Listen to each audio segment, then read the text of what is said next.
Hi, this is Reuben Leader, and I'll be reading a second bite out of my novel, You Might Feel a Little Prick. For those who listened to Chapter 1 and were English majors, you would have noticed the part with the guy in the snowman suit falling to his likely death from atop Cleveland Mercy Hospital was written in the third person. This means the segment was described by an unknown neutral observer.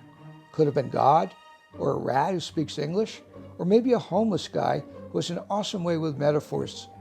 However, the part I'm going to read is written in the first person because Lieutenant Artemis Sikorsky, celebrity homicide cop, and a bit of a curmudgeon, is such a pivotal character. He gets to tell his part of the story as he sees fit. God, the rat, or the homeless guy can take a break for now. Enough from me. Let's listen to the lieutenant. I hate friggin' hospitals.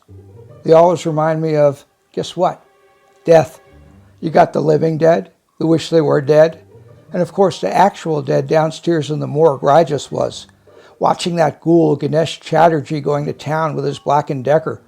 It's like sightseeing in the back of a butcher shop, the part the public never sees, and even after 40-some years, it's all I can do not to toss my tacos, especially when Chatterjee is slicing open some bloated stiff that's been floating in the Cuyahoga for 3 months and stinks like a bunch of gaseous turkey turds.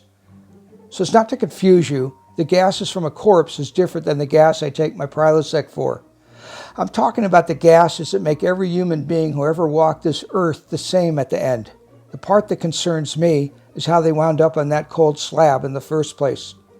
And at least today, one of them wasn't Templeton J. Trout, MD. Think about it. It was some kind of nutso that they even called me, the legendary Artemis Sikorsky. Here I am, 6 months short of mandatory retirement, 40 years of putting mobsters and murderers away, and they call me to check out some fancy pants doctor who's not even been missing 24 hours. A guy who's either wrapped his Lamborghini around a phone pole or is shacked up with some gash listening to some heavy breathing through his doodlescope. Whatever, the guy's not even technically vanished, but he's a VIP at this carcass of a hospital, and my captain said he had huge pressure from up high to find him, which is what I was doing downstairs with Chatterjee and his collection of cadavers.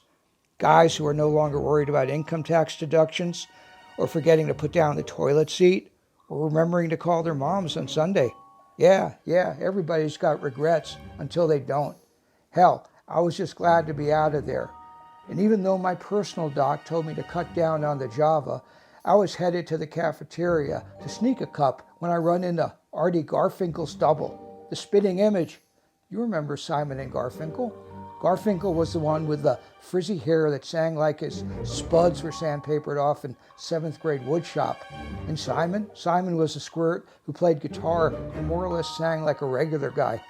Hey, they were pretty records, even if the words were pretentious crap. Can analysis be worthwhile? Is the theater really dead?